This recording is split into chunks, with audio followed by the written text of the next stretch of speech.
বলতে পারবো 5 মিনিটের কত দাম।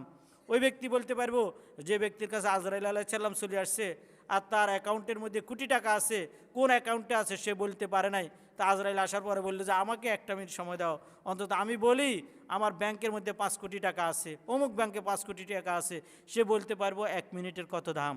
তো এই জন্যই আল্লাহ তাআলা কোরআনে কারিমে বলেন, তোমরা যেরকম সময়কে নষ্ট করতেছ, এই সময় একসময় তোমাদের জন্য ক্ষতি হবে। আমার শায়েখ এ কথা বলতেন, ওলামা হযরত রহমতুল্লাহ আলাই সময়ের গুরুত্বের কথা বলতে যায় বললেন যে একটা হাদিস দিয়ে তিনি বললেন যে সময়, এই সময়টা কেমন হবে, বলে যে কাল কিয়ামতের ময়দানে একটা পচা মুর্দা এটাকে বানাইয়া আল্লাহ তাআলা সামনে আনবে প্রত্যেকটা ব্যক্তির, যে দেখো তুমি তো সময়টাকে এরকম নষ্ট করছো, আমি তোমার নষ্ট করার সময় যেটাকে তুমি নষ্ট করছো।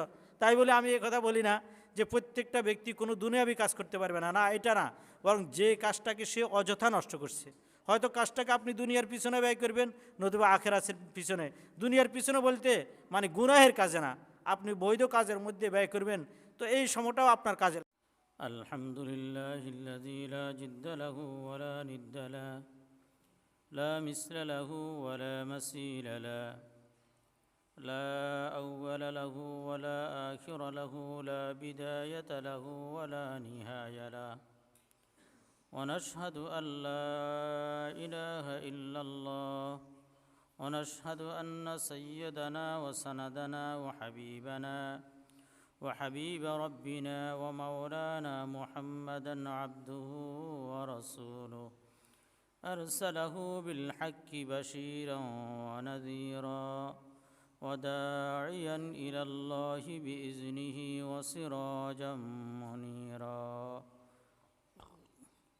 أما بعد فأعوذ بالله من الشيطان الرجيم بسم الله الرحمن الرحيم اقترب للناس حسابهم وهم في غفلة معرضون وقال سيدنا رسول الله صلى الله عليه وسلم الكيس من دان نفسه وعمل لما بعد الموت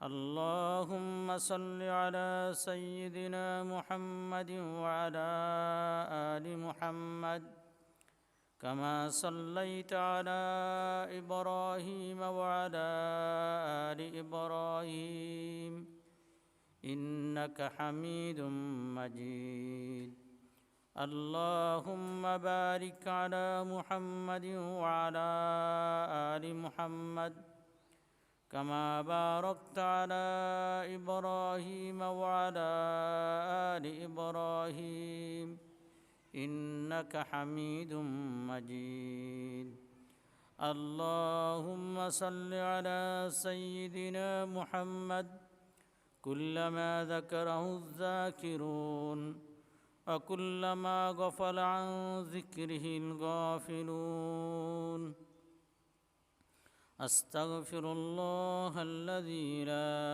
إله إلا هو الحي القيوم وأتوب إليه لا حول ولا قوة إلا بالله العلي العظيم أستغفر الله الذي لا إله إلا هو الحي القيوم وأتوب إليه لا حول ولا قوة إلا بالله العلي العظيم معزز محترم মুরব্বিয়ানি আজম আজিজ তলাবায়ে মাদ্রাসা দারুল উলুম, আল্লাহ তাআলার অসংখ্য অগণিত শুকরিয়া আদায় করি যে রব্বে করিম আমাদের সকলকে জুমার নামাজ আদায়ের লক্ষ্যে এ দারুল উলুম মাদ্রাসা মসজিদে আসার এবং বসার তৌফিক দান করেছেন।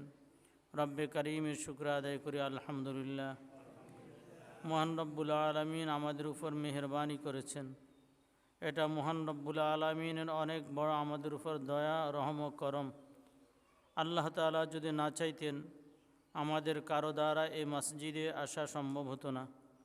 আল্লাহ তাআলা যদি আমাদেরকে জান্নাত না দিতে চাইতেন তাহলে কোনো ব্যক্তি আগে আগে মসজিদে আসার তৌফিক পাইতেন না। যে সমস্ত ভাই বন্ধুরা আগে আগে মসজিদে আসতে পারেন তাদের জন্য শুকরিয়ার বিষয় হলো আল্লাহ তাআলা তাদেরকে জান্নাত দিতে চান। আল্লাহ তাআলা তাদের জন্য এই জন্যই জান্নাতের রাস্তা আল্লাহ তাআলা তাদের জন্য সহজ করে দিয়েছেন। এজন্য সকলেই আল্লাহ তাআলার যখনই নেকির তৌফিক হয় তখনই শুকর আদায় করার দরকার। আলহামদুলিল্লাহ। আমি আপনি আমরা আপনারা যারাই আমরা আছি, আমাদেরকে তো আল্লাহ তাআলা দুনিয়ার মধ্যে পাঠিয়েছেন একমাত্র উদ্দেশ্য হলো যে আল্লাহ তাআলার ইবাদত করা। আল্লাহ তাআলা কোরআনে কারীমের মধ্যে বলেন, ওমা খালাকতুল জিন্না ওয়াল ইনসা ইল্লা লিয়াবুদুন, আমি মানব জাতি এবং জিন জাতি উভয় জাতিকে আমি আমার ইবাদতের উদ্দেশ্যে পাঠিয়েছি। সুতরাং যে সমস্ত ভাইয়েরা দুনিয়াতে আসার পরে নিজের উদ্দেশ্যকে ঠিক রাখছেন তারা আখিরাতের কামিয়াবি, দুনিয়াও কামিয়াবি। আর যে সমস্ত ভাই ও বন্ধুরা দুনিয়াতে আসছেন আল্লাহ তাআলা কি উদ্দেশ্যে পাঠিয়েছে উদ্দেশ্যকে ভুলে গেছেন, তো বলেন এই ব্যক্তি দুনিয়াতেও না কামিয়াবি, আখিরাতেও না কামিয়াবি। মনে করেন আপনি আপনার একজন ছেলেকে লাখ টাকা দিয়ে বিদেশ পাঠাইছেন, উদ্দেশ্য হলো আপনার সংসার জীবন সুখের হওয়া, তারও ভবিষ্যৎ জিন্দেগি সুখের হওয়া। তো ওই ব্যক্তি বিদেশে গেছে, বিদেশে যাওয়ার পরে বিদেশে সুন্দর সুন্দর অবস্থান দেখা, দুনিয়াবির বিভিন্ন লোভ লালসা দেখা, বিভিন্ন তাঁশের আড্ডাখানা, জুয়ার আড্ডাখানা, বলে যে এরকম কফি আড্ডাখানা, এই সমস্ত আড্ডাখানা দেখার পরে এটা তার কাছে ভালো লাগছে। তো সে কী করলো, তার টাকা যা ইনকাম করে ওই সমস্ত কাজের মধ্যে ব্যয় করে। তাকে যে একটা উদ্দেশ্য নিয়ে পাঠাইছে যে তার বাড়িতে বাড়ির লোকদেরকে সুখে রাখবে, মা বাবাকে সুখে রাখবে, তার নিজের জিন্দিগি সুখী হবে, এটার জন্য পাঠাইছেন, বলে এটা ভুলে গেছে। তা বলে এই ব্যক্তির ভবিষ্যৎ জিন্দিগি যেরকম অন্ধকার, আমি আপনি আমরা আপনারা যারা দুনিয়ার মধ্যে আসছি, তো দুনিয়াতে আসার পরে যদি আমরা আখিরাতকে ভুলে যাই তাহলে আমরাও অন্ধকারের মধ্যে আসছি। আমাদের দুনিয়াতেও না কামিয়াবি, আখিরাতেও না কামিয়াবি। দুনিয়াতেও আমার কিছু হবে না, আখিরাতেও আমি কিছু পাইলাম না। এই জন্য প্রতিটা ব্যক্তির জন্য জরুরি হলো দুনিয়ার জিন্দিগিকে সবচাইতে আমরা যেভাবে পারি দুনিয়ার জিন্দিগি কাটাইয়া আখিরাতকে সুন্দর করা। অর্থাৎ দুনিয়ার জিন্দিগি আমার যত সুন্দর হবে আখিরাত তত সুন্দর হবে। দুনিয়ার জিন্দিগিতে যদি রাসূলুল্লাহ সাল্লাল্লাহু আলাইহি ওয়াসাল্লাম সুন্নাহ আর আল্লাহ তাআলার হুকুম অনুযায়ী জীবনকে কাটাইতে পারি তো আখিরাতের জিন্দিগি আমার তত সুন্দর হবে। একটা দেশ আছে যে দেশের মধ্যে এরকম যে প্রতিটা ব্যক্তি 5 বছরের জন্য রাজা হয়। তো ওই দেশের একটা নিয়ম কানুন আছে, সেটা হলো যে ব্যক্তি রাজা হয় সে 5 বছর 10 বছর এরকম রাজত্ব করে।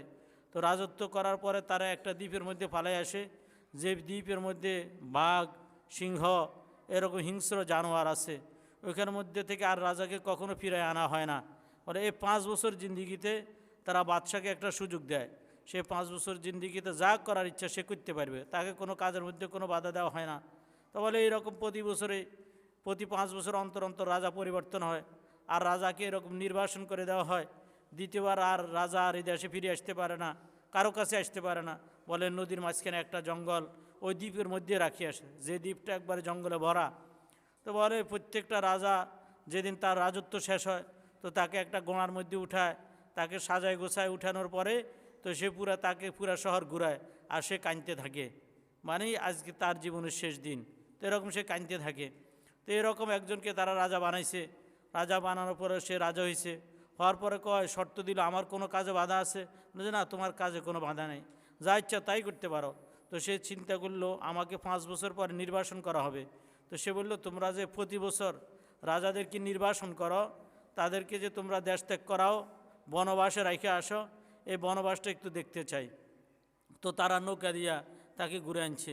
সে ওইখানে যায় দেখলো যে সমস্ত বাঘ, সিংহ, শিয়াল এরকম যত ধূর্ত জানোয়ার আছে, এরকম হিংস্র জানোয়ারদের বসবাস। আর অনেকগুলো খুলি পড়ে আছে, মাথার খুলি। তো বললো যে এত খুলি কই থেকে আসছে? বলে যে প্রত্যেক 5 বছর পরে আমরা রাজাদেরকে এখানে রাখিয়া যাই, আর এদেরকে বাঘে সিংহে খেয়ে ফেলে। বলে যে আমাদের দেশে যে রাজা হবে তার জন্য এই কানুনে আমরা বানাইছি। তো বলে যে ঠিক আছে। তো এই কথা বলি সে চলে আসছে। আসার পরেই সে একটা জাতিকে ঠিক করলো তার প্রজাদের মধ্য থেকে, তাদেরকে বলল, তোমাদের যা সুযোগ সুবিধার দরকার সব আমি দিব, তোমরা আমাকে যেখানে নির্বাসিত করবে তোমরাও সেখানে আমার সাথে যাও। এই কথা বলি সে 10 জন লোককে ঠিক করছে, বীর বাহাদুর। ঠিক কইরা বসবাসের জন্য যত সামানার দরকার, ঘর বাড়ি আবাসস্থল যা করার জন্য ওইখানে তাদেরকে নিয়ে তাদেরকে ঘর বাড়ি করে দিছি। বলে তোমরা এখানে থাকবা, তোমরা এখানে খাইবা, আমি আমার দেশ থেকে তোমার জন্য খাবার পাঠাবো, তোমাদের কোনো চাকরির দরকার নাই, তোমরা এখানেই থাকবা। বলে প্রতি বছরে সে এরকম 10-12 পরিবার করে এখানে পাঠাইতে 5 বছরে ওইটা একটা দেশ হয়ে গেছে। তো এখন আইন অনুযায়ী 5 বছর যখন এর শেষ হয়েছে, একে গোড়াত করে উঠাইছে, সুন্দর করে জামা কাপড় পরিধান করাইছে। তো বলে যে সবাই কাঁদে আর হে হাসে, তার কোনো চোখের মধ্যে কোনো পানি নেই, সে হাসতেছে। কারণ এখানে যে রাজত্ব সে ত্যাগ করতেছে, তো সে যেখানে যাইব ওই রাজত্বটা তার আজীবনের রাজত্ব, আমরণের রাজত্ব। এখানে তো সে 5 বছর রাজা ছিল, এখন যে দেশে যাইব সেখানে সে আজীবনের রাজা, তাকে কেউ আর প্রজা বানাইতে পারবো না। তো সে হাসতেছে, তো তাকে ওইখানে দিয়ে আসার পরে সে ওই দেশের মালিক হয়ে গেছে। তো ভাই বন্ধুগণ, আমরা কিন্তু দুনিয়া নামক একটা দেশের মধ্যে আসছি। তো আল্লাহ তাআলা আমাদেরকে যে এখানে যে পাঠাইছেন একটা সময় ঠিক করে দিছি, হয়তো 5 বছর, 10 বছর, 50 বছর, 60 বছর, এটা আমাদেরই ঠিক করে দিছে। আর বলে দিছে যে এখানে তোমাদেরকে পাঠাইলাম ইবাদতের জন্য, যদি সময়টাকে কাজে লাগাও তো ওই রাজার মতো তোমরা বড় একটা রাজ্যের মালিক হইবা, তোমরা জান্নাতের মালিক হইবা, জান্নাতে গেলেই তোমরা সুখে বসবাস করতে পারবা। আর কেউ যদি দুনিয়াতে আসার পরে রং তামাশা, রং জৌলস এগুলো দেখার পরে যদি তারা যদি ওই আখরাতকে যদি ভুলে যায়, তো ওই দোজখ নামক জায়গা তাদের জন্য অপেক্ষা করতেছে, নির্বাসন করা হবে তাদেরকে দোজখে, যেখানে বড় বড় সাপ আছে, যেখানে পোকামাকড় আছে, যেখানে অন্ধকার ঘর। প্রত্যেক দিন কবর আমাদেরকে ডাকে বলে আনা বাইতুল ওয়াহদা, আনা বাইতুল দুধ, আনা বাইতুল খারবা। আর আমি তো একাকির ঘর, আমি তো একাকির ঘর, আমি তো পোকামাকড়ের ঘর, এখানের মধ্যে কোনো বন্ধু পাইবে না, কাউকে পাইবে না, এখানের মধ্যে আসলে তোমাকে একাই আসতে হবে। ওদের প্রতিটা ব্যক্তি, আমরা এই আওয়াজটা শুনি না, কিন্তু মানুষ ছাড়া আর যত মাখলুকাত আছে, জিন আর মানুষ ছাড়া সবাই এই আওয়াজটা শুনে। এই কারণে দেখেন কবরের পাশে যদি একটা গরুকে বাঁধিয়ে রাখে, তো গরু লাফাইতে আরম্ভ করে। যদি আল্লাহ মাফ করেন ওই কবর আজাব হয়, তো গরু তার দড়ি ছিঁড়ি বাড়িতে চলে আসে। এরকম বহু প্রমাণ আছে। তো দেখেন সমস্ত মাখলুকাত এরকম দেখে। তো বলে যে মানুষের সামনে কেন এটা প্রকাশ করা হয় না? বলে প্রতিটা মানুষের সামনে যদি এটা প্রকাশ করা হইতো, কবরে কি হইতেছে এটা যদি দেখতো, তাহলে একজন মানুষ আরেকজন মানুষকে কখনো কবর দিত না। কবরে যে ভয়ঙ্কর আযাব হইতেছে, এজন্য প্রত্যেকটা ব্যক্তিকে, আমার আপনার প্রত্যেকটা ব্যক্তিকে চিন্তা করার দরকার যে আমি কোথায় যাইতেছি, কোথায় থাকতেছি। এখন বসে থাকতেছি, আমার হায়াত তো শেষ হইতেছে, আমি ঘুমাইলেও আমার হায়াত শেষ হয়, আমি যে অবস্থায় থাকবো ওই অবস্থার মধ্যে আমার হায়াত শেষ হইতেছে। এজন্য প্রত্যেকটা ব্যক্তির সতর্ক হওয়া দরকার। রাসূলুল্লাহ সাল্লাল্লাহু আলাইহি সাল্লাম বলেন, আল কাইয়িসু মান দানা নাফসাহু ওয়া আমিলা লিমা বাদাল মাউত। আল কাইয়িসু মান দানা নাফসাহু, ওই ব্যক্তি জ্ঞানী যে ব্যক্তি তার নিজের হিসাব করে, ওয়া আমিলা লিমা বাদাল মাউত, আর যে ব্যক্তি মৃত্যুর পরে তার কি সংগঠিত হবে এটা নিয়ে আমল করে, ওই ব্যক্তি হলো সবচাইতে বড় জ্ঞানী। জুনায়েদ বাগদাদি রহমতুল্লাহ আলাইকে এক ব্যক্তি জিজ্ঞাসা করল যে আপনি এত বড় ব্যক্তিত্ব কেমনে হইলেন? আপনাকে সবাই যুগের শ্রেষ্ঠ পীর সাহেব বলে, আপনি সবচেয়ে বড় বুজুর্গ, এত বড় বুজুর্গ আপনি কেমনে হইলেন? আপনার জামানায় আপনার মতো বড় বুজুর্গ তো আর কেউ নাই। তো জুনায়েদ বাগদাদি রহমতুল্লাহ আলাই বলেন যে আমি যখন রাত্রে শুইতে যাইতাম, তা আমি কাগজ কলম নিয়ে বসতাম, তো কাগজ কলমে লিখতাম, দিনের বেলা কয়টা আমি ভালো কাজ করছি এটাকে লিখতাম, প্রত্যেক দিন আমি এইভাবে লিখি, কয়টা খারাপ কাজ করছি এটা লিখতাম। তো নেক কাজ লেখার পরে বলতাম আলহামদুলিল্লাহ, আল্লাহ তাআলা আমাকে নেক কাজের তৌফিক দান করেছেন। আর যখন আমার থেকে কোনো খারাপ কাজ সংগঠিত হয়ে যাইতো, তো আমি এটার জন্য কান টানতাম আর বলতাম, জুনায়েদ এটা কি করলি, এই খারাপ কাজটা তুই কেন করলি, কান টান, কালকে থেকে এই কাজ আর করতে পারবি না।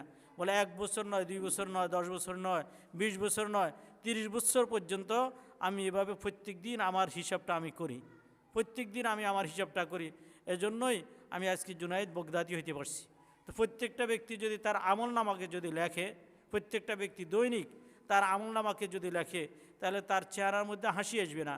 কিন্তু আজকে ডিসেম্বর মাসের 25 তারিখ, 26 তারিখ না 27 তারিখ, আজকে 27 তারিখ আমাদের থেকে বিদায় নিতেছে।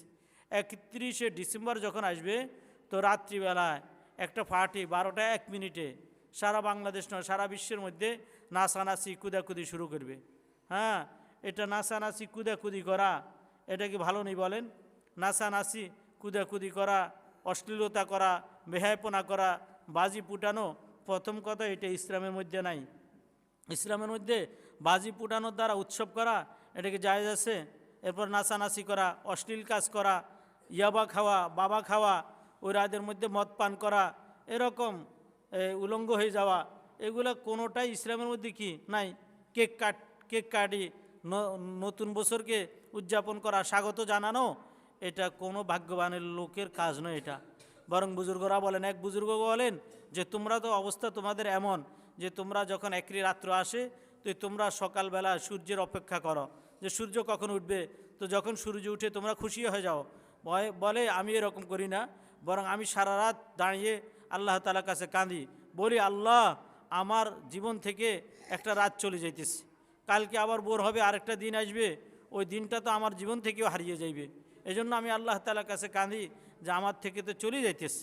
একটা মানুষ যারা বিড়ি খায় তারা খাইলে তারা বলতে পারে যারা বিড়ি খায়, বিড়ির মধ্যে যে আগুন ধরায়, আগুন ধরানোর দ্বারা বিড়ি কি শেষ হয় না বিড়ি ভাড়ে? তো বিড়িতে আস্তে আস্তে জ্বলে পড়ে শেষ হইতেছে। ঠিক একটা মানুষের জিন্দিগির প্রতিটা মিনিট, প্রতিটা সময়, প্রতিটা সেকেন্ড এভাবেই কিন্তু শেষ হইতেছে। তো প্রতিটা সেকেন্ড যদি শেষ হয়, প্রতিটা মিনিট শেষ হয়, তো ডিসেম্বর মাস এটাও তো শেষ হবে। তো এটা শেষ হওয়ার দ্বারায় প্রত্যেকটা ব্যক্তিকে আনন্দ করবে না দুঃখ প্রকাশ করবে যে আমার জীবন থেকে একটা বছর চলে গেল? বরং প্রতিটা মানুষ এটা চিন্তা করার দরকার যে আমার জিন্দিগি থেকে একটা হায়াত, একটা বছর আমার জিন্দিগি থেকে চলে গেছে। সুতরাং এই একটা বছর জুনাইদ বগদাদি যেরকম প্রতি রাত্রি হিসাব করতেন, আমি আপনি প্রতি রাত্রিতেও যদি হিসাব না করি থাকি, তো আজকে বয়ান শোনার পরে প্রতি রাত্রিতে এখন থেকে হিসাব করবো যে আমার পুরা দিনের মধ্যে কতটা নেক কাজ হয়েছে, কতটা গুনার কাজ হয়েছে, এটা আমি হিসাব করার দরকার। যেহেতু আল্লাহ তাআলা বলেন ইকতারাবা লিন্নাসি হিসাবুহুম ওয়া হুম ফি গাফলাতিম মুরিদুন। ইকতারাবা লিন্নাসি হিসাবুহুম, মানুষদের হিসাব তো নিকটবর্তী হয়ে গেল, অর্থাৎ মানুষের কিয়ামত মানুষের সামনে চলে আসতেছে। ওয়া হুম ফি গাফলাতিম মুরিদুন, অথচ সে গাফলাতের মধ্যে আছে, সে অমনোযোগী আছে, তার কোনো মনোযোগী নাই যে কেন তাকে পাঠাইলাম, আমি কেন দুনিয়ার মধ্যে আসলাম, আমি কি করতেছি, আমার কি করার দরকার। এই তিনটা প্রশ্ন নিজেকে করার দরকার যে আমি দুনিয়াতে কেন আসছি, আমি কি করতেছি, আমার কি করার দরকার। এই তিনটা প্রশ্ন যদি কোনো ব্যক্তি যদি নিজেকে যদি বারবার করে, তো চিন্তা করবে যে আহা আমার জিন্দিগি তো শেষ হয়ে যাইতেছে। তো যে ব্যক্তির জিন্দিগি শেষ হয় সে কখনো হাসে না, সে কাঁদে। একটা মানুষ যদি, একটা মানুষের তার সামনে তার বাবা চলে গেল, এভাবে তার চাচা চলে গেল, এভাবে তার দাদা চলে গেল, এভাবেই প্রত্যেকটা মানুষের থেকে বিদায় নেয়। কত খাট এ পর্যন্ত আমরা দেখলাম, হয়তো প্রতিবেশীর খাট, নতুবা নিজের বাবার খাট, নতুবা নিজের সন্তানের খাট, কত লাশ আমরা দেখলাম। এতগুলা লাশ যে আমাদের সামনে থেকে চলে গেল, এতবার যে জানাজার খাট দেখলাম, বলেন এই বান্দাগুলা কি আর ফিরে আসছে? বলেন প্রত্যেকটা ব্যক্তি সেখানে যাইও আল্লাহ তাআলার কাছে আফসোস করে, আল্লাহ একটা দিন আমাদেরকে সময় দেন, আবার আমরা মুসলমান হইয়া দুনিয়ার থেকে আসব। আল্লাহ কোরআনেই বলেন, এরা যা আল্লাহ তাআলাকে বলবে আল্লাহ আপনি আমাদেরকে একটু সময় দেন, দুনিয়াতে যাই আবার মুসলমান হয়ে আসব। কিন্তু না, আল্লাহ তাআলা এই পর্যন্ত কাউকে সময় দেন নাই। কিয়ামত পর্যন্ত আল্লাহ তাআলা কাউকে সময় দিবেন না যে দুনিয়ার মধ্যে আসি আবার আমল করবে, আবার বুজুর্গ হয়ে যাবে, আবার আল্লাহওয়ালা হয়ে যাবে, এইরকম কোনো ব্যক্তিকে আল্লাহ তাআলা সুযোগ দিবে না। সাইয়েদনা ওমর ফারুক রাদিয়াল্লাহু তাআলা আনহু বলেন, হাসিবু কাবলা আনতু হাসিবু ওয়াজিনু কাবলা আনতু জানু, যে তোমাদেরকে বলি হাসিবু কাবলা আনতু হাসিবু, যে তোমরা হিসাব করো, হিসাব করো, প্রত্যেক দিনের আমলনামা তুমি হিসাব করো, কাবলা আনতু হাসাবু, তোমাকে হিসাব নেওয়ার আগে আল্লাহ তাআলা যে তোমার থেকে হিসাব নিবে, হিসাব নিবার আগেই তুমি নিজে হিসাব করো যে তুমি কি কাজ করতেছ, তুমি কি কবরে যাওয়ার উপযুক্ত হইছ, তুমি কি জান্নাতে যাওয়ার উপযুক্ত হইছ। দেখো বান্দা, তুমি যদি হিসাব করি দেখো, যদি তোমার কবরে যাওয়ার উপযুক্ত হয়ে গেছো তো এটা আলহামদুলিল্লাহ, আর যদি উপযুক্ত না হও তাহলে তো তোমার জিন্দিগিকে এই কাজের মধ্যে ব্যয় করার দরকার, আখিরাতকে সুন্দর করার জন্যই ব্যয় করার দরকার। তো ওমর ফারুক রাদিয়াল্লাহু তাআলা আনহু হাসিবু কাওলা আনতু হাসাবু, আর হিসাব করো, হিসাবের জন্য ধরার আগেই হিসাব শুরু করে দাও, নিজের হিসাবটা নাও, নিজের আমল নামাটা দেখো কতটুক আমল তোমার সুন্দর হয়েছে। অজিনু কাওলা আনতু জানু, আর নিজের আমলের পাল্লা নিজেই দেখো, যে তোমাকেই যখন আল্লাহ তাআলা তোমার আমলকে পাল্লাতে উঠাইবে, এই পাল্লাতে তোমার আমলকে উঠানোর আগে তুমি ওজন করে দেখো তোমার পাল্লা কতটুক সুন্দর হয়েছে, তোমার পাল্লা কতটুক ভালো হয়েছে, তোমার পাল্লা কি ওজনদার হবে, তোমার পাল্লা কি নেকি ভরপুর হবে, না তোমার পাল্লা গুনাহে ভরপুর হবে, একটু দেখো। এজন্যই বলেন ইকতারাবা লিন্নাসি হিসাবুহুম ওয়া হুম ফি গাফলাতিম মুরিদুন। আল্লাহ তাআলা সূরাতুল আম্বিয়ার শুরু নম্বর আয়াতে বলেন যে মানুষদের কি আশ্চর্যের কথা, মানুষ একটু চিন্তা করার বিষয়, কেমনে মানুষ দুনিয়ার মোহের মধ্যে মানুষ লিপ্ত আছে, দুনিয়ার কাজের মধ্যে লিপ্ত আছে, দুনিয়াকে মানুষ ঘর বানাইছে, দুনিয়াকে মানুষ মহব্বতের জায়গা বানাইলো।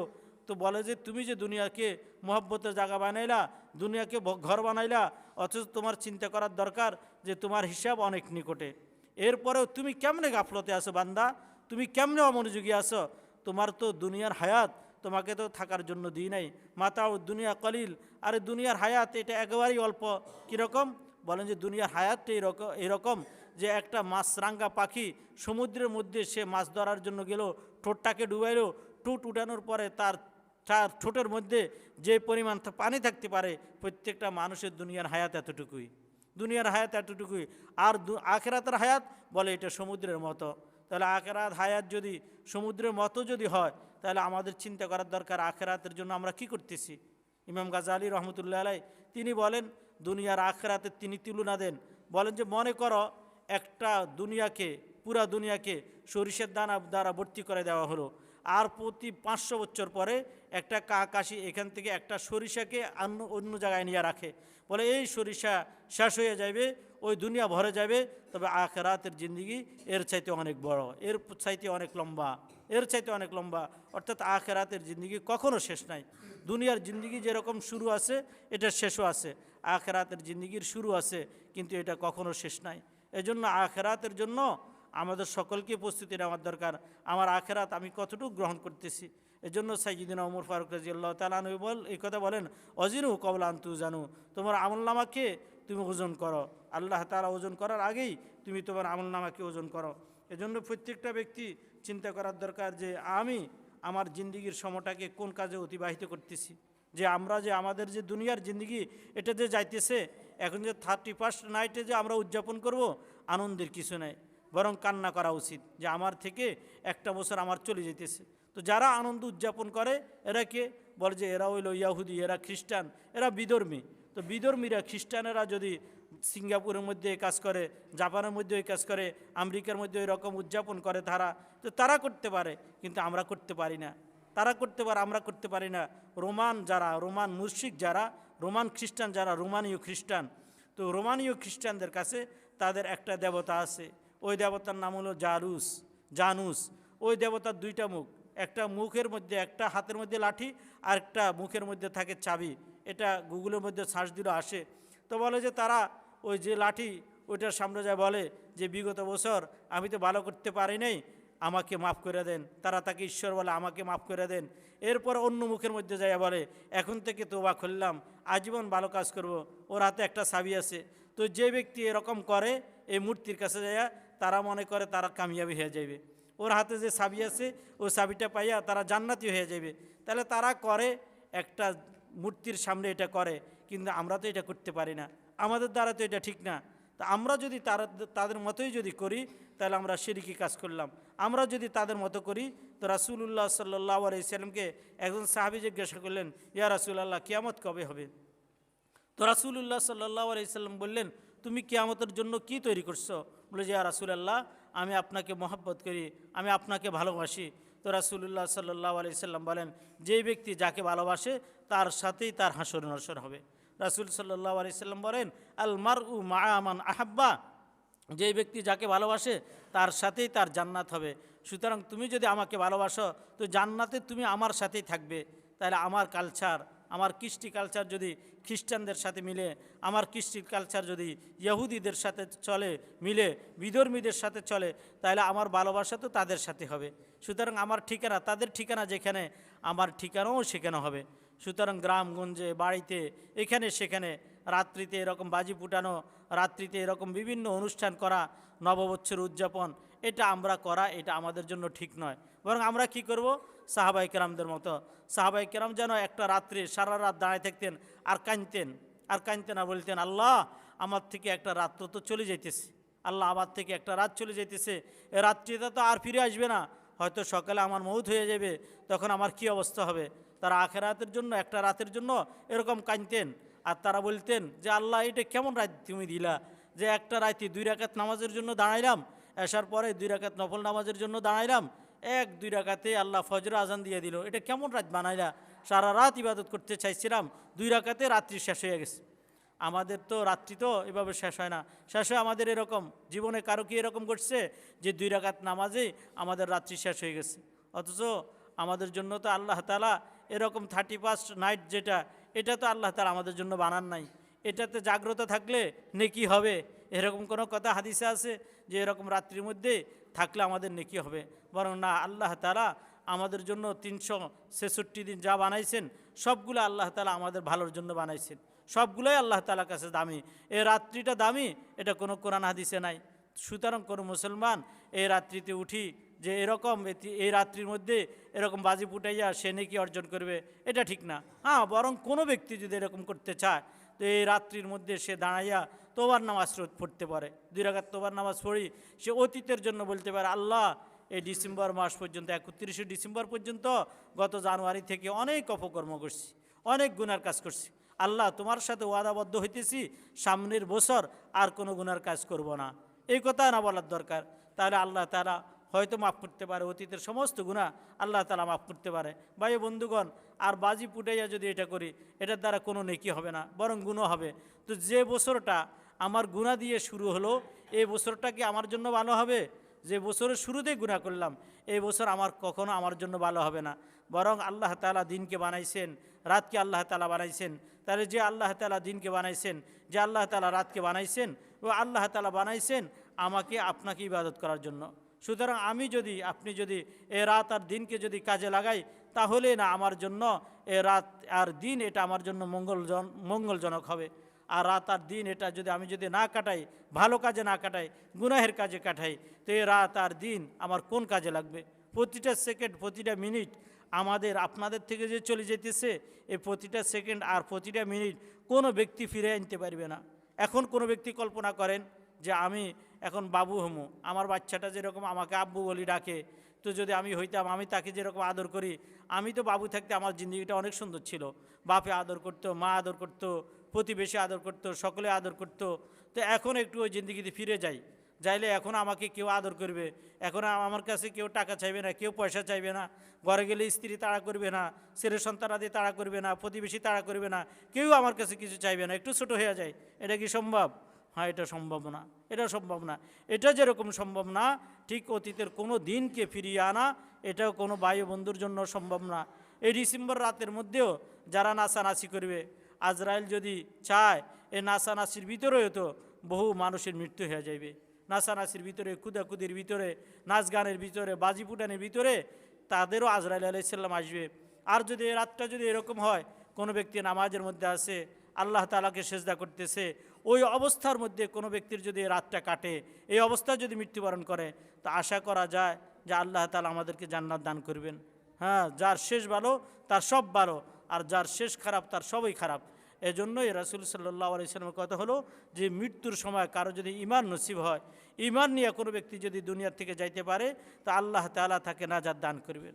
আর যে ব্যক্তি ঈমানের মতো দৌলত না নিতে পারে, তার ব্যক্তি নাজাতের কোনো উপায় নাই। এজন্য দুনিয়ার সব কিছুর সাথেই আমরা এখন মহব্বত লাগাইতেছি, ভালোবাসা লাগাইতেছি, কিন্তু দুনিয়া কাউকে ছাড় দেয় নাই, দুনিয়া কাউকে ছাড় দেয় নাই। এ পর্যন্ত যারাই দুনিয়ার পিছনে মেহনত করছে, বলে দুনিয়া এটা বিষধর সাপের মতো, দুনিয়া বিষধর সাপের মতো, দুনিয়ার প্রত্যেককেই আঘাত করছে। যতজন ব্যক্তি দুনিয়ার পিছনে দৌড়ছে, কোনো ব্যক্তিকে দুনিয়া ছাড় দেয় নাই। যারাই দুনিয়ার পিছনে দৌড়াইছে তাদেরকে দুনিয়া আঘাত করছে, দুনিয়া আছাড় দিছে। বলে যে একসময় চেয়ারের জন্য লাপাইছেন, চেয়ারে বসবে, আবার ওই চেয়ারেই তাকে অপদস্থ করছে, ওই চেয়ারেই তাকে লাঞ্ছিত করছে, ওই চেয়ারেই তাকে অপদস্থ করছে, অপমানিত করছে। এজন্য দুনিয়ার পিছনে যে ব্যক্তি দৌড়ায়, দুনিয়া কাউকে ক্ষমা করে না, কাউকে দুনিয়া ক্ষমা করে না, প্রত্যেকটাকেই দুনিয়া ধরা দেয়, প্রত্যেককে দুনিয়া ধরা দেয়। হ্যাঁ, এই জন্যই বলকের বাদশাহ একবার তিনি কি করতেছেন, এরকম তিনি ঘরে আসছেন, ঘরে আসি সন্তানকে আদর করতেছেন, সন্তানকে মহব্বত করতেছেন, সন্তানকে ভালোবাসতেছেন। তা আল্লাহ তাআলা বলতেছেন, তুমি কি সন্তানকে ভালোবাসো না আমাকে ভালোবাসো? আল্লাহ তাআলা তিনার দিলে এটা ঢালি দিলেন বলকের বাদশাকে।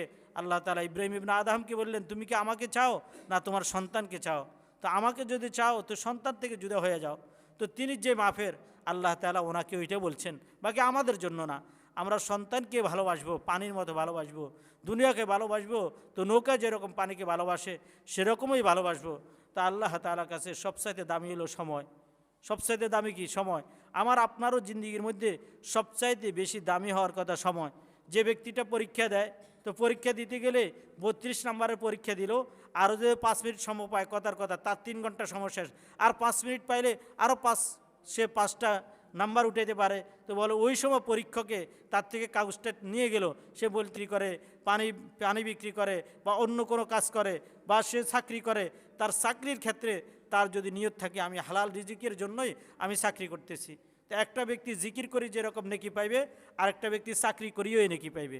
কারণ তার উদ্দেশ্য হলো এই কামাই রোজগার থেকে তার সন্তান চলবে, এই রোজগার থেকে সে চলবে। সুতরাং যে রাসূল সাল্লাল্লাহু আলাইহি সাল্লাম বলেন কাসবুল হালালে ফারিজাতুন বাদাল ফারিজা, যে সমস্ত হালাল রিজিককে তলব করা এটা সমস্ত ফরজের পরে এটাও একটা ফরজ। সুতরাং কেউ যদি হালাল রিজিক যদি কামাই করতে যায় আর সময় ব্যয় করে, এ সময়টা নষ্ট না। অনেকে চিন্তা করে আহা আমি কি করলাম, হুজুরেরা তো 5 ওয়াক্ত নামাজ পড়ায়, হুজুরেরা ওয়াজ করে, কোরআন তেলাওয়াত করে, জিকির করে, তারপর দিয়ে সারাদিন কোরআন শরীফ পড়ে, সারাদিন বাচ্চাদেরকে পড়ায়, সব নেকির মালিক তারা হইয়া তারা তো জান্নাতে চলে যায়, আমার কি অবস্থা? না ভাই বন্ধুগণ, আপনার অবস্থা খারাপ নয়। আপনি যদি পুরা দিন যদি আপনি যদি চাকরি করেন, চাকরির মধ্যে সময় কামান, আর আপনার উদ্দেশ্য হলো এটা সন্তানের পিছনেই আপনি আপনার সময়টাকে ব্যয় করবেন, সন্তানের পিছনেই আপনার টাকা পয়সা ব্যয় করবেন, এই সন্তানের পিছনে যত টাকা পয়সা আপনি ব্যয় করবেন প্রত্যেকটা ব্যয়ের কারণে আল্লাহ তাআলা সৎকার নেকি দিবে। অর্থাৎ কোনো ব্যক্তি যেটা সে কামাই করলো, কামাই করে সে মসজিদে যে টাকা দেয়, মসজিদে টাকা দিলে যে রকম নেকি হয়, মাদ্রাসা টাকা দিলে যে রকম নেকি হয়, কোনো ব্যক্তির অল্প কামায় বেশি কামায় না, সে কামায় অল্প, বেশি কামাইতে পারে না, বলে যে তার অল্প কামাইয়ের এই টাকা সে তার সন্তানের পিছনে ব্যয় করে, মসজিদে দিতে পারে না, তার ওই পরিমাণ টাকা নাই, মাদ্রাসায় দিতে পারে না, তার ওই পরিমাণ টাকা নাই, সে সন্তানের পিছনে ব্যয় করার কারণেও আল্লাহ তাআলা মসজিদে দিলে যে রকম নেকি হইতো, মাদ্রাসায় দিলে যে রকম নেকি হইতো, আল্লাহ তাআলা তাকে এই রকম নেকি দান করবেন। তাহলে কোনো ব্যক্তি যদি সে যদি চাকরি ক্ষেত্রের মধ্যে যদি সময় কাটায়, তার প্রতিটা মিনিটের কারণে আল্লাহ তাআলা তাকে নেকি দান করবেন। সুতরাং কোনো ভাই পেরেশানির এরকম হওয়া উচিত না, যা আহা হুজুররা সারাদিন কোরআন তেলাওয়াত করে, হাফেজ সাহেবেরা সারাদিন কোরআন তেলাওয়াত করে, ওরা তো সব নেকির মালিক হয়ে যাইতেছে, আর আমি কি করলাম সারাদিন চাকরি করি, 5 ওয়াক্ত নামাজ আপনি যদি যথারীতি কালিমা ঠিক করেন, নামাজ 5 ওয়াক্ত পড়েন, আপনি যদি 2টা আমল বরাবর করেন আপনি জান্নাতি। টাকা পয়সা হইলেই না হজ করবেন, টাকা পয়সা হইলেই না জাকাত দিবেন, টাকা পয়সা নাই হজ ফরজ নাই, টাকা পয়সা নাই জাকাত ফরজ নাই, টাকা পয়সা নাই সদকা দেওয়াও জরুরি নয়, মসজিদে টাকা দেওয়াও জরুরি নয়, মাদ্রাসা টাকা দেওয়াও জরুরি নয়, থাকলে না দিবেন, না থাকলে কোত্থেকে দিবেন। সাহাবায়ে কেরামদের মধ্যে থেকে একজন কিছু মাল পাইছেন, তো রাসূল সাল্লাল্লাহু আলাইহি সাল্লাম বললেন হে আল্লাহ রাসূল আমি কিছু মাল পাইছি, এই মালটাকে কি করা? রাসূল সাল্লাল্লাহু আলাইহি সাল্লাম বললেন এটাকে সদকা করে দাও। বলে ইয়া রাসূলুল্লাহ এটা কি গরিবকে দিব, কাকে দিব? রাসূল সাল্লাল্লাহু আলাইহি সাল্লাম বলেন একজন গরিবকে সদকা করে দাও। সাহেব বললেন ইয়া রাসূলুল্লাহ আমিও তো গরিব, আমি কি খেতে পারবো? রাসূল সাল্লাল্লাহু আলাইহি সাল্লাম বললেন হ্যাঁ তুমি খেয়ে নাও, তুমি খাইতে পারো, কোনো অসুবিধা নাই। ঠিক একজন দরিদ্র ব্যক্তি, যে ব্যক্তির কামাই নাই, যে ব্যক্তির রোজগার নাই, স্বল্প কামাই করে, স্বল্প রোজগার করে, ওই ব্যক্তি রোজগারের কারণে নেকি পাইবে। তার দিলের তামান্না আহা ধনীরা মসজিদ করে দিতেছে, 1 লাখ টাকা দিতেছে, মসজিদে দিল একজন 1 লাখ টাকা, তো সে মনে মনে মসজিদের কোনায় বসে আফসোস করে উমুকে 1 লাখ টাকা মসজিদে দিয়ে দিল, আমি দিতে পারলাম না, আহা যদি আমি টাকার মালিক হইতাম আমি 1 লাখ টাকা দিয়ে দিতাম, আমি যদি টাকার মালিক হইতাম আমি পুরো মসজিদটাই করে দিতাম। বলে মসজিদ করে দিলে 1 লাখ টাকা দান করলে যেরকম নেকি হইতো, এই ব্যক্তি শুধু নিয়ত করার কারণে আল্লাহ তাআলা এরকম নেকি দিয়ে দিবেন। একজন সাহাবীর ব্যাপারে রাসূল সাল্লাল্লাহু আলাইহি সাল্লাম বলেন একজন সাহাবী একটা মরুভূমির উপর দিয়ে হাঁটতেছেন আর যাইতেছেন, আর যাইতে তিনি দেখতেছেন মরুভূমির অনেক বালু, দেখে বলতেন আহা যদি আল্লাহ তাআলা আমাকে মরুভূমির বালু পরিমাণ এরকম আটার যদি মালিক বানিয়ে দিতেন তা আমি সকলকেই দান করে দিতাম। রাসূল সাল্লাল্লাহু আলাইহি সাল্লাম তার অবস্থা দেখে হাসতেছেন আর বলতেছেন যে তোমার আমল নামার মধ্যে অনেক নেকি এসে গেছে, তুমি যে নিয়ত করছিল আল্লাহ তাআলা এই নিয়তের বদলা তোমাকে নেকি দান করে দিয়েছে। তাহলে একজন মানুষ যদি সে যদি নাই দিতে পারে, তার পকেটে টাকা নাই থাকে, তাইলেও আল্লাহ তাআলা তাকে অজস্র নেকির মালিক আল্লাহ তাআলা বানিয়ে দেন শুধু নিয়তের কারণে। তাহলে একজন মানুষ যদি হালাল কামাইয়ের জন্য সে যদি সারাদিন পরিশ্রম করে, আর বাচ্চাদেরকে খাওয়ানোর জন্য, পরিবারের পিছনে খরচ করার জন্য, নিজে হালাল খাওয়ার জন্য পুরা সময়ে সে যে মেহনত করছে, আল্লাহ তাআলা মেহনতের কারণে তাকে নেকি দান করবেন। ফেরেশতারা তাকে নেকি আর নেকি দিতে থাকবে শুধু তার নেক আমলের কারণে। এই জন্য ভাই বন্ধুগণ সময়টা অনেক দামি, আমরা সময় কি গুনাহের পিছনে খরচ করি, অথচ আল্লাহ তাআলা সূরা আসরের মধ্যে বলেন ওয়াল আসরি ইন্নাল ইনসানা লাফি খুসর, আমি জমানার কসম করতেছি, আমি সময়ের কসম করতেছি। তাহলে আল্লাহ তাআলা সময়ের কসম করে, আর আমরা কিসের কসম করি?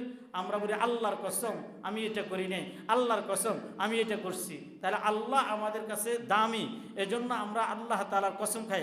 আল্লাহর কাছে কি দামি? আল্লাহর কাছে দামি হলো সময়। তাইলে আল্লাহ তাআলা যখন সময়ের কসম খাইছে, তাহলে বোঝা গেল সময় আমাদের কাছেও দামি হওয়ার দরকার। একটা ব্যক্তি যদি বলে, মনে করেন বলল সুবহানাল্লাহ, এটা বলল, তো রাসূল সাল্লাল্লাহু আলাইহি সাল্লাম বলেন, যে ব্যক্তি সুবহানাল্লাহ বলল, তামলাউ নিসফাল মিজান, মিজানের অর্ধেককে নেকি দ্বারা ভরপুর করে দিল। মান ক্বালা আলহামদুলিল্লাহ তামলাউ নিসফাল মিজান, যে ব্যক্তি বলল আলহামদুলিল্লাহ তামলাউ নিসফাল মিজান, সে মিজানের অর্ধেককে পরিপূর্ণ করে দিল। একটা ব্যক্তি আজীবন গুনাহ করছে, আজীবন কি করছে? গুনাহ করছে। এখন সে অনুতপ্ত হয়েছে, মনে মনে আহা কি করলাম, সারা জিন্দেগি গুনাহ করলাম, মুসলমান হইতে পারলাম না। মুসলমান হওয়ার দরকার। নীরবে সে বলল এই কথা, কেউ শুনল না, শুধু আল্লাহকে শুনাই বলল লা ইলাহা ইল্লাল্লাহু মুহাম্মাদুর রাসূলুল্লাহ। কয় সেকেন্ড লাগলো? মনে করেন 5 সেকেন্ড হয়তো লাগলো, 1 মিনিট তো লাগে না, 5 সেকেন্ড সে কি করলো? বলে আল্লাহ তাআলা বলেন, কোনো ব্যক্তি যদি আল ইসলাম ইয়াহদিমু মা কানা ক্বাবলাহু, এই যে ইসলাম গ্রহণ করছে, তার অতীতের সমস্ত গুনাহ আল্লাহ তাআলা মাফ করে দিয়েছে। তাহলে 5টা সেকেন্ডে সে অতীতের সমস্ত গুনাহগুলো মাফ করাই লইছে। আমার শায়েখ হাফেজ মাওলানা মুস্তাফিজুর রহমান রহমতুল্লাহ বলেন, 1 সেকেন্ডে কোটি কোটি নেকি অর্জন করতে পারে। বলে যে এটা কোনো কম্পিউটারও ধরবে না, কত কোটি নেকি একটা মানুষ 1 সেকেন্ডে অর্জন করতে পারে। তিনি বলেন কি? বলেন আস্তাগফিরুল্লাহ, মনে মনে বলল, শুধু আস্তাগফিরুল্লাহ বলল মনে মনে, যে সারা পৃথিবীর মধ্যে যত লোক ছিল, যত লোক আছে, যত লোক চলে গেছে, প্রত্যেকটা লোকের আল্লাহ আমলনামার মধ্যে এই নেকিটা পৌঁছায় দেন, প্রত্যেকটা লোককে আপনি মাফ করে দেন। এই কথা নিয়ত করার কারণে যত কোটি লোক দুনিয়ার থেকে গেছে, যত কোটি লোক দুনিয়ার মধ্যে আছে, এই পরিমাণ নেকি আল্লাহ তাআলা তার আমলনামার মধ্যে দিয়ে দেবেন। তার চিন্তা করার বিষয়। এজন্যই আল্লাহ তাআলা সময়ের কসম খাইছে, সময়টা অনেক দামি। ইন্নাল ইনসানা লাফি খুসর, আল্লাহ তাআলা বলেন সমস্ত মানুষ এ সময়ের ব্যাপারে ক্ষতির মধ্যে আছে। মানে সমস্ত মানুষ সময়টাকেই ব্যয় করে না, ভালো কাজে ব্যয় করে না, বরং অপব্যয় করে, গুনাহের কাজের মধ্যে ব্যয় করে। এজন্য প্রত্যেকটা মানুষের সময় মানুষদেরকে নষ্ট করে দিতেছে, প্রত্যেকটা মানুষের সময় মানুষদেরকে জাহান্নামে নিয়ে যাইতেছে, প্রত্যেকটা মানুষের সময় মানুষদেরকেই ধ্বংস করে দিতেছে। ইল্লাল্লাযীনা আমানু ওয়া আমিলুস সালিহাত ওয়া তাওয়াসাউ বিল হাক্কি ওয়া তাওয়াসাউ বিস সাবর, তবে ওই সমস্ত ব্যক্তি যারা ঈমান আনয়ন করছে, 100 বছর গুনাহ করার পরেও বলছে লা ইলাহা ইল্লাল্লাহু মুহাম্মাদুর রাসূলুল্লাহ, এই ঈমান আনছে, ঈমান আনয়নের কারণে সে কামিয়াবি হয়ে গেছে। 2 নম্বর ওয়া আমিলুস সালিহাত, আর সমস্ত নেক কাজ করে। সব কাজ কি করে? নেক কাজ করে। খাইতে বসছে, সুন্নত তরিকে খানা খাইতেছে, খাইতে বসছে বলতেছে এই কথা, আল্লাহ খাইতেছি তোমার হুকুম, খাইতেছি এই জন্য এই খাইয়া আমি নেক আমল করব। বলে যে এইটা নেক আমলের মধ্যে। টয়লেটে গেছে, সুন্নত তরিকায় গেছে, যতক্ষণ পর্যন্ত কোনো ব্যক্তি টয়লেটে যাইয়া বসে থাকবে, সে পেশাব করতেছে, পায়খানা করতেছে, সুন্নত তরিকায় ঢুকছে, যতক্ষণ বসে থাকবে তখন জিকির করা নিষেধ, কোরআন তেলাওয়াত করা নিষেধ। কেউ যদি কোরআন তেলাওয়াত করে, শুনতেছে, দোনো কানের মধ্যে আঙুল ঢুকায় বসে থাকে, এটা হলো আদব। কারণ কোরআন তেলাওয়াত শুনতেছে টয়লেটে বসি, এই জন্য দোনো কানের মধ্যে আঙুল ঢুকাই দিবে। এই পর্যায়ে সে যদি বসে থাকে 5 মিনিট 10 মিনিট, যতক্ষণ বসে থাকে, কোরআন তেলাওয়াত করলে যে নাকি, জিকির করলে যে নাকি, আল্লাহ তাআলা তার আমলনামার মধ্যে সেই নাকি দিয়ে দিবে। তাহলে 2 নম্বর হইল ওয়া আমিলুস সালিহাত, 2টা আমল করলো। 3 নম্বর ওয়া তাওয়াসাউ বিল হাক্কি, সৎ কাজের মানুষদেরকে আদেশ করলো, নিজেও সৎ কাজ করে, অন্যদেরকে দেখলে ভাই একটু নামাজের দিকে আসি, এ কথা বলতে কোনো অসুবিধা নেই। সুন্দর করে ভাই একটু নামাজের দিকে আসি। কেউ গুনার কাজ করতেছে, ভাই এই কাজটা না করি, বাস এতটুকু, এর চাইতে বেশি আপনার বলার জিম্মা না, আপনার বলার কাজও না। এভাবে কোনো ব্যক্তি গুনাহের কাজ করে, কোনো ব্যক্তি অপকর্ম করে, কোনো ব্যক্তি কারো ক্ষতি করে, আপনি তাকে সৎ কাজের কথা বললেন, নিজেও সৎ কাজ করেন। এরপরে কি করেন? ওয়াতাওয়াসাউ বিস সাবর, দুঃখে সুখে আল্লাহ তাআলা আপনাকে রোগ দিয়েছেন, আপনাকে দুঃখে রাখছেন, আপনাকে কষ্টে রাখছেন, আপনি সবর করতেছেন। কি করতেছেন? সবর। আল্লাহ যে অবস্থায় রাখে ওই অবস্থার মধ্যে ধৈর্য ধারণ করছে, নিজের কোলের সন্তানকে নিয়ে গেছে, বলে বাস আল্লাহ তাআলা দিছেন, নিয়ে গেছেন, আমি সবর করলাম। অন্যকে এরকম কষ্টের মধ্যে দেখার পরে তাকেও বুঝায়, ভাই সবর ধরেন, সবরের ফল আল্লাহ তাআলাই দিবেন। এই রকম যদি 4টা আমল করে, ঈমান আনয়ন করে, নেক আমল করে, সৎ কাজের আদেশ করে, আর কি করে, সবর করে, এই 4টা আমল যদি করে তা আল্লাহ তাআলা বলেন এরা কামিয়াব। আমি সময়ের কসম করে বলছি, এই 4টা কাজ না করি মানুষ যদি দুনিয়ার মধ্যে থাকে, চলে ফিরে, তাহলে তার সময়ের কোনো মূল্য নাই আমার কাছে। আমি সময়ের কসম করে বলছি, সমস্ত মানুষ ক্ষতিগ্রস্ত, এই 4 সিফতওয়ালা লোক কখনো ক্ষতিগ্রস্ত নয়। এজন্য আল্লাহ তাআলা আমাদের সকলকে সময়ের কদর করার তৌফিক দান করুন। তো এই যে 31শে ডিসেম্বর রাত, এখান থেকেই কথা শুরু হয়েছে যে 31শে ডিসেম্বর রাত্রে ভাই বন্ধুগণ, যুবক ভাইয়েরা, বাজি ফুটাইয়েন না, নাজায়েজ কোনো কাজ করব না। হ্যাঁ, বড় জোর যদি এ রাত্রি যে কিছু করতে চায় 2 রাকাত তাওবার নামাজ পড়েন আর বলেন যে আল্লাহ, অতীতের সমস্ত গুনাহের জন্য তওবা করলাম, প্রতিজ্ঞা নিলাম সামনের বছর কোনো গুনাহ করব না, সামনের বছর নেকে ভরপুর জিন্দেগি হবে আমার। কি পারি না এটা ইনশাল্লাহ? তাহলে এটা করব। আর যদি এটা না করি, ইয়াহুদি কালচার, খ্রিস্টানদের কালচার, বিধর্মীদের কালচার যদি গ্রহণ করি, তো মনে রাখবেন আপনি শিরকি কাজ করলেন, আপনি জাহান্নামের উপযুক্ত হলেন। রাসূল বলেন, মান তাশাব্বাহা বিকওমিন ফাহুয়া মিনহুম। তোমার কাজ যাদের সাথে মিলবে তাদেরকে যে ঠিকানা দিব, তোমাকেও সে ঠিকানা দিব। অর্থাৎ বিধর্মীরা এই কাজ করে নতুন বছরকে উদযাপন করবে, তুমিও যদি সেটা করো, তাদের ঠিকানা জাহান্নাম, তো তোমার ঠিকানাও বন্ধু জাহান্নাম। আল্লাহ আমাদেরকে বুঝার তৌফিক দান করেন।